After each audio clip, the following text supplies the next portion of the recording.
Adidas, Adidas, however you want to say it. They used to make these water shoes.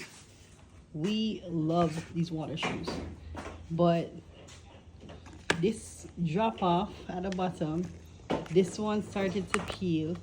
And like, yo, we have had these for years. I'm not gonna be one of them people that's like, oh my God, what happened to Adidas quality? I'm not gonna do that because we've had them for a long time.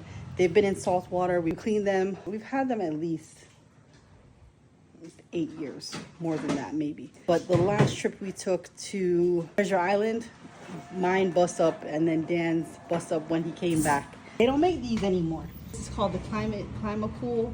There was another name for it. But these were water shoes that you can like walk around with. We got them from our honeymoon. Like you go to the beach and then you can walk around the port or whatever. So they did an amazing job, but you just can't find shoes like this anymore.